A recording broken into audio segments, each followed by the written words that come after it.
ever wondered what hidden gems lie buried in Elvis Presley's massive filmography? Did the King release some incredible songs during his movie years that almost nobody talks about? Between 1964 and 1968, Elvis starred in a staggering 14 movies, producing countless soundtrack songs that have been overshadowed by his bigger hits. While many critics dismiss this period as Elvis's artistic low point, die-hard fans know better. Let's dive into the forgotten world of Elvis's mid-60s movie soundtrack treasures. Number 12, Puppet on a String, from Girl Happy, 1965. Who remembers this upbeat track from one of Elvis's beach party movies? Puppet on a String served as the opening number for Girl Happy, where Elvis played a band leader hired to chaperone a college student during spring break. Despite the rather forgettable plot, this song sings Elvis's remarkable vocal range and his ability to infuse energy into even the most commercial material.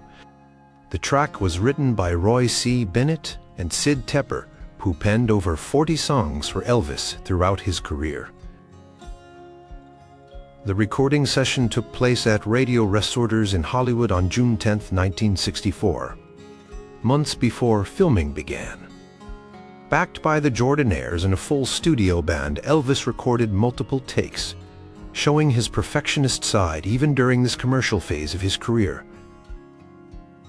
While Puppet on a String was relegated to soundtrack status and never released as a single, it demonstrates Elvis's unwavering professionalism and vocal prowess during a period when critics claim he was just going through the motions.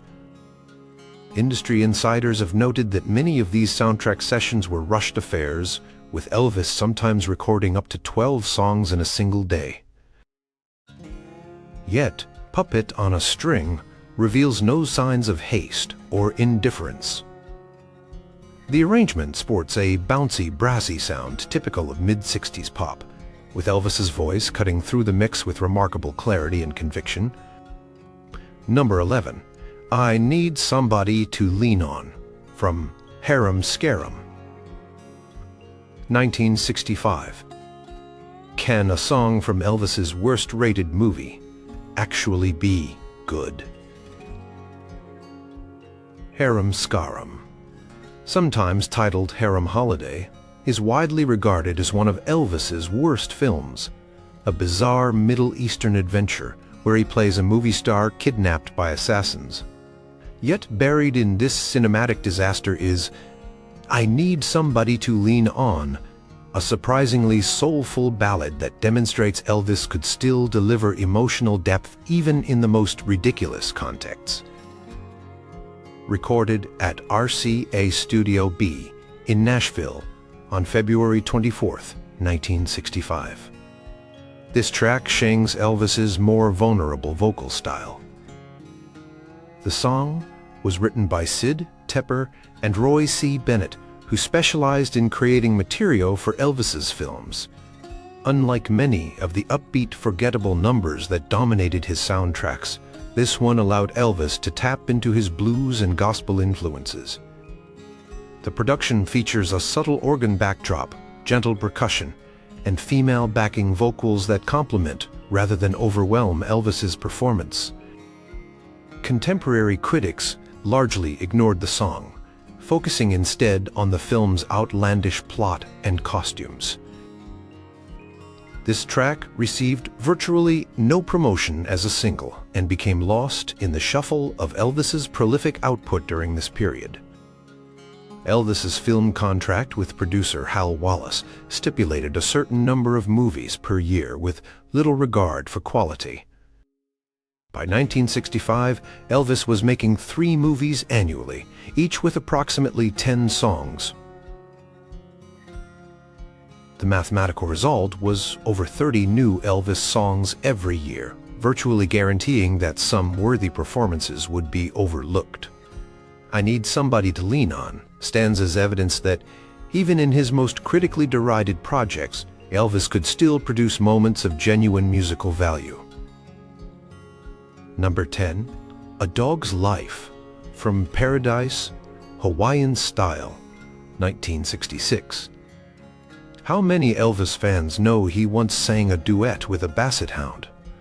In the bizarre musical sequence from Paradise, Hawaiian Style, Elvis performs A Dog's Life, alongside a sad-eyed basset hound, creating one of the most peculiar moments in his film career. The song itself is a lighthearted novelty track that Elvis somehow manages to perform with complete commitment, demonstrating his ability to sell even the most ridiculous material. Written by Sid Tepper and Roy C. Bennett, this song was recorded at Radio Resorters in Hollywood on July 26, 1965.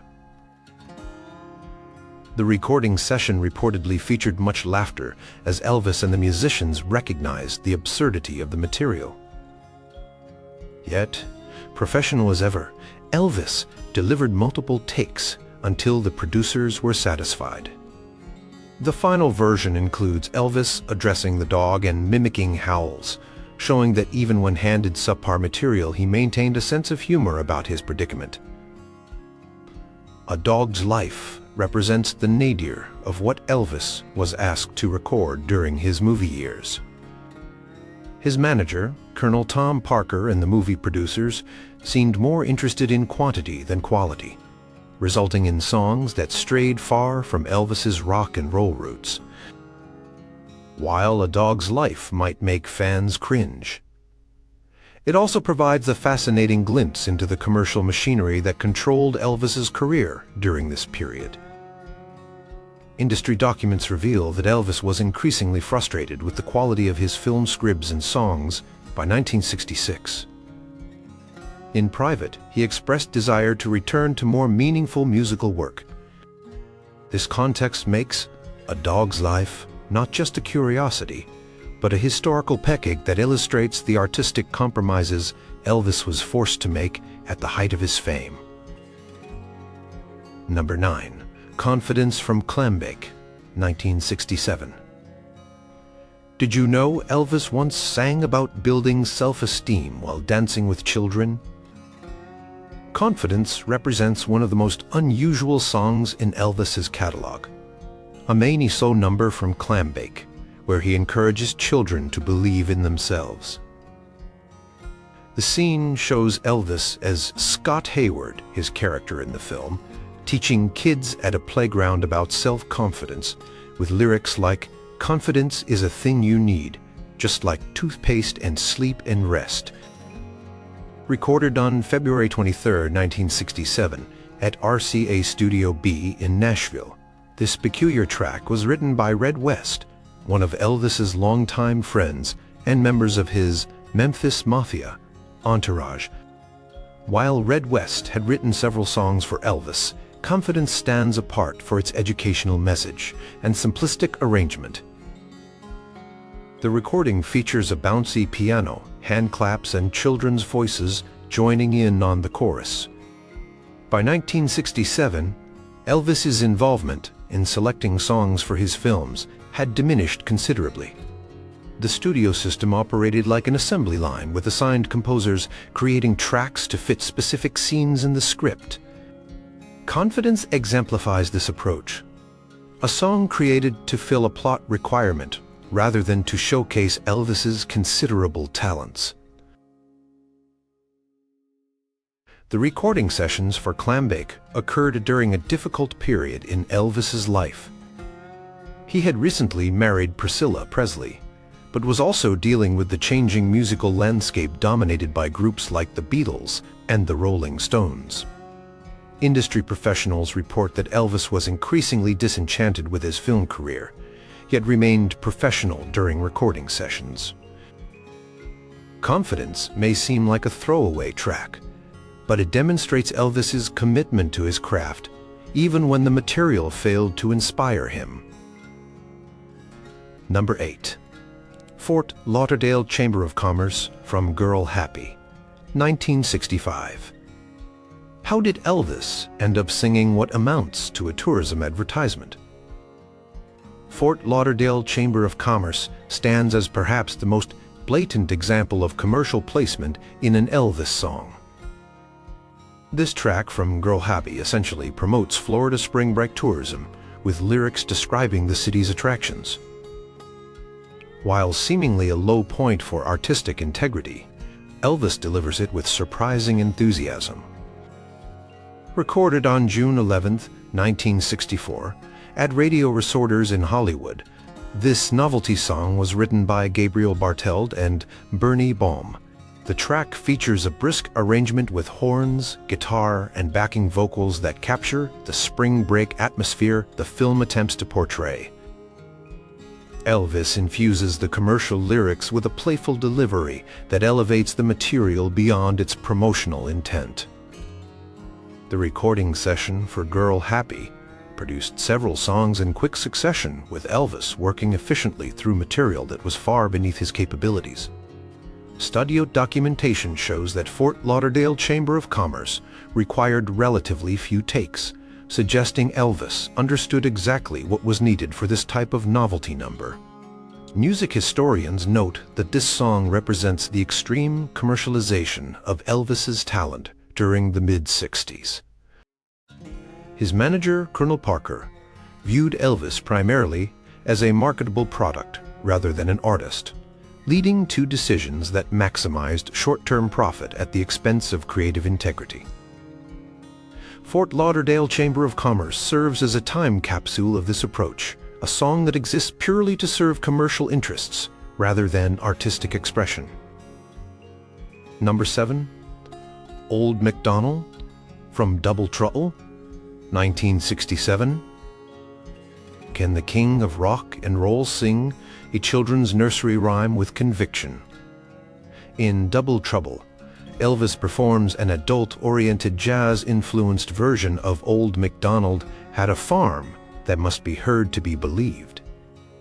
The scene features Elvis serenading love interest Annette Day with this unexpected arrangement of a song most associated with preschool sing-alongs. Recorded on June 28, 1966, at MGM Studios in Culver City, California, this bizarre track transforms the children's classic into a mid-tempo jazz number. Elvis's voice sounds powerful and engaged, despite the questionable material. The arrangement includes a walking bass line, piano fills, and a small horn section that attempts to create an adult-oriented sound for this unlikely cover. By this point in his film career, Elvis had little say in song selection. Producer Hal Wallace and Colonel Parker made most creative decisions, with Elvis expected to perform whatever material was placed before him. Old MacDonald represents the strange territory Elvis was forced to navigate, trying to maintain his dignity while reciting lyrics about farm animals. Despite the song's inherent silliness, audio engineers present at the session reported that Elvis approached the recording with professionalism. He delivered multiple takes, working to find the best interpretation of the material. This commitment to quality, even when handed subpar songs, demonstrates Elvis's work ethic during a period when he had every reason to phone in his performances. Number 6. You'll Be Gone from Frankie and Johnny, 1966. Did you know Elvis Company wrote a sophisticated bossa nova song that was hidden away on a soundtrack? You'll Be Gone stands as one of the most unusual and overlooked compositions in Elvis's catalog, a song he co-wrote with his friend Red West and guitarist Charlie Hodge. Unlike the typical formulaic soundtrack tunes, this track shows Elvis's musical sophistication and interest in contemporary sounds beyond rock and roll. Although the song appears in Frankie and Johnny, it was actually recorded much earlier, on March 18, 1962, at radio resorters in Hollywood, more than 3 years before the film was made. This recording timeline speaks to how the movie soundtrack system operated, sometimes repurposing older recordings to fill out album requirements. The song features a Latin-influenced arrangement, bossa nova rhythms, and some of Elvis's most mature vocals from this period. The creation of You'll Be Gone reportedly began with Elvis's admiration for the song Begin the Bane by Cole Porter. Unable to secure rights to record Porter's composition, Elvis decided to write his own sophisticated Latin-influenced number.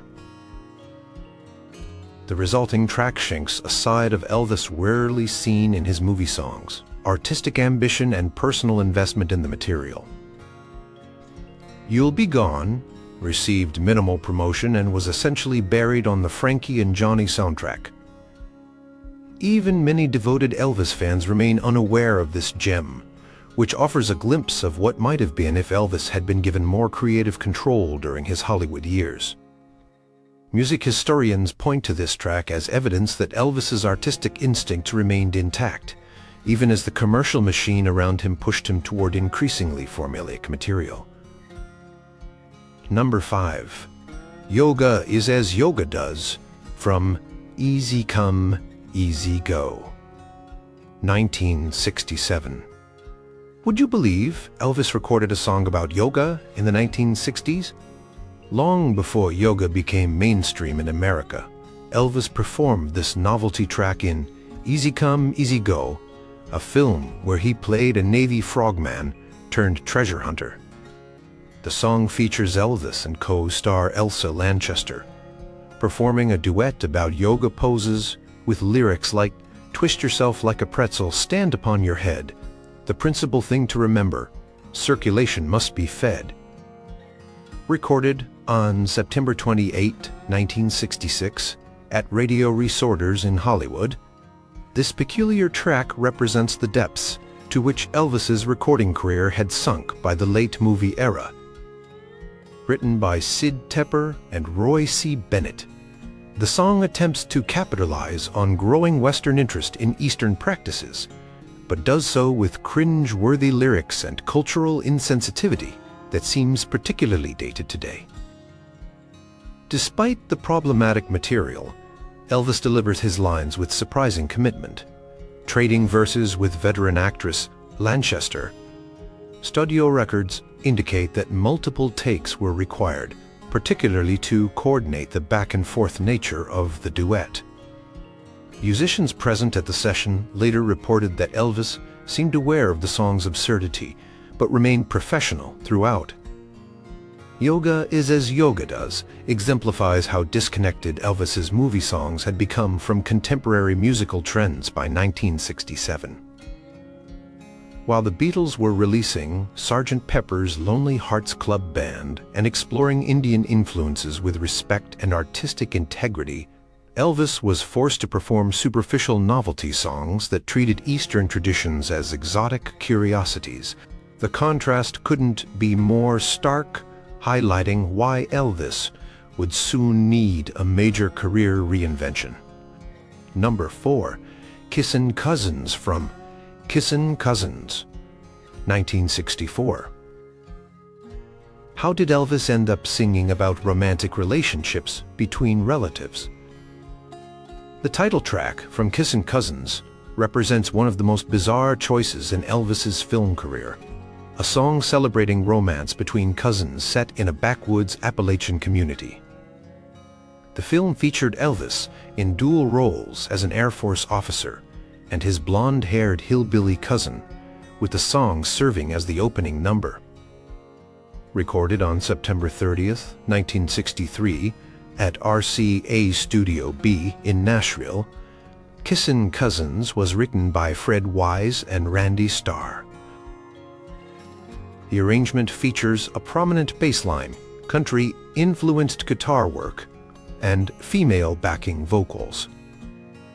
Despite the questionable subject matter, Elvis delivers an enthusiastic performance that shakes his vocal power. The film and its soundtrack marked a turning point in Elvis's movie career, the beginning of a formula that prioritized quick production over quality. Kissin' Cousins was filmed in just 18 days, and the soundtrack was recorded with similar haste. This approach would become standard for Elvis's films during the mid-60s, with diminishing artistic returns. Colonel Parker had negotiated a deal with MGM that emphasized quantity over quality, with each film bringing a guaranteed paycheck regardless of its artistic merit. Kissin' Cousins set the template for what followed. Formulaic scripts, rushed production, schedules, and soundtracks filled with songs created to fit specific scene requirements rather than to showcase Elvis's considerable talents. While the title track became a minor hit, it also signaled the beginning of Elvis's creative decline in Hollywood. Number 3. There's No Room to Rumba in a Sports Car, from Fun in Acapulco. 1963. Can a song title be so literal that it becomes absurd? There's No Room to Rumba in a Sports Car might win the award for most ridiculously specific Elvis song title. Featured in Fun in Acapulco, this novelty track describes exactly what the title suggests: the physical impossibility of dancing the rumba inside a small sports car. Recorded on January 22, 1963 at Radio Resorters in Hollywood, this peculiar song was written by Fred Wise and Randy Starr. The arrangement features Latin percussion, reflecting the Mexican setting of the film, with Elvis delivering the silly lyrics with surprising conviction. The track includes a spoken middle section where Elvis explains in greater detail why sports cars aren't suitable for rumba dancing. By this point, Elvis's films had established a formula that would define his mid-60s output: exotic locations, romantic subplots, and songs created specifically to fit contrived scenes. Fun in Acapulco actually features some of the stronger material from this period, but There's No Room to Rumba in a Sports Car exemplifies how songwriters were often stretching for concepts to fit the film's requirements. What makes this track fascinating is hearing Elvis commit fully to such ridiculous material. His vocal performance is spirited and technically accomplished, demonstrating his professionalism even when handed lyrics about the spatial limitations of automobile interiors. Studio documentation indicates that Elvis recorded multiple takes of the song, working to perfect a performance for material that clearly deserved less effort than he gave it. Number 2. Beach Shack, from Girl Happy. 1965. Ever wondered if Elvis could make a generic beach song sound good? Beach Shack from Girl Happy represents one of the most transparent attempts to capitalize on the beach movie craze of the mid-60s. While Elvis never made a film with American International Pictures, the studio behind the popular Beach Party series starring Frankie Avalon and Annette Funicello, MGM clearly wanted to tap into that market with Girl Happy. Recorded on June 10, 1964, at Radio Resorters in Hollywood. Beach Shack was written by Gabriel Barteld, Bernie Baum, and Florence Kay. The arrangement features surf guitar, simple percussion, and backing vocals designed to evoke the beach party atmosphere that was popular in films of the era.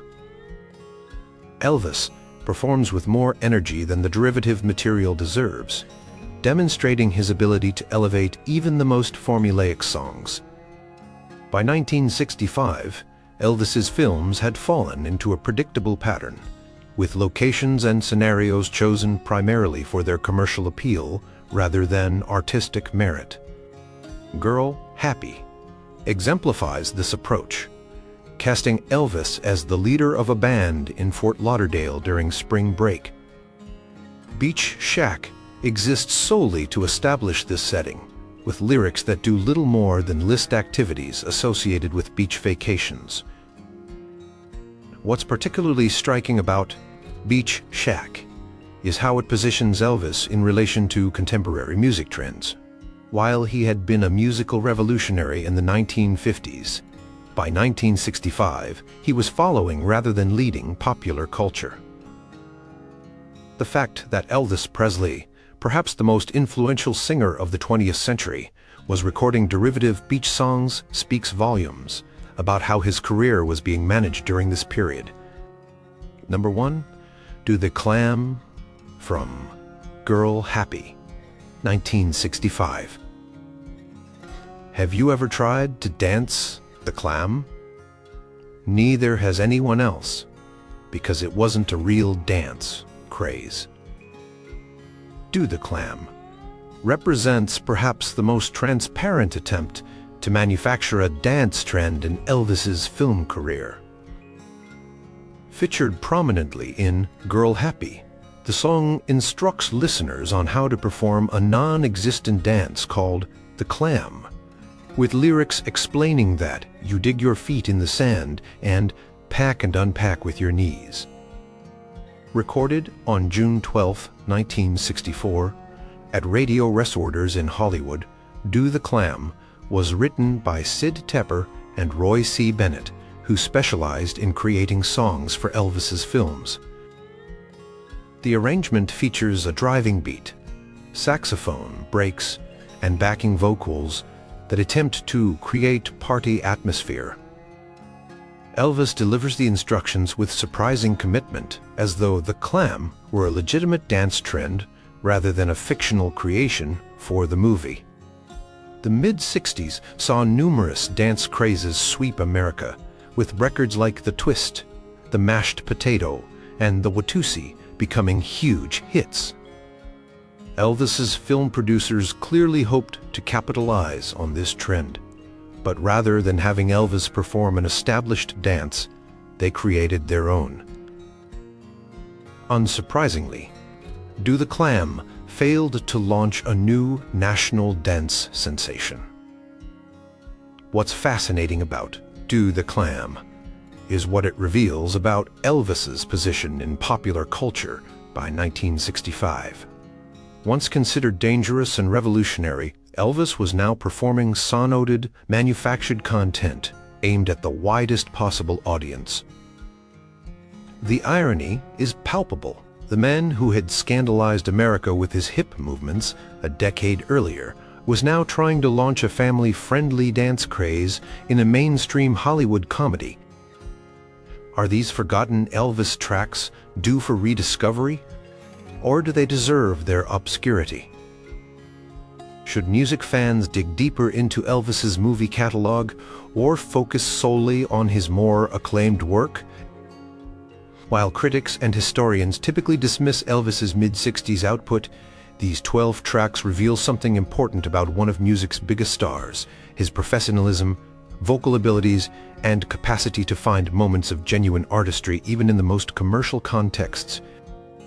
Perhaps it's time to reconsider this malign period of the King's career beyond the obvious hits and recognize these obscure soundtrack curiosities as fascinating artifacts of a complex musical legacy.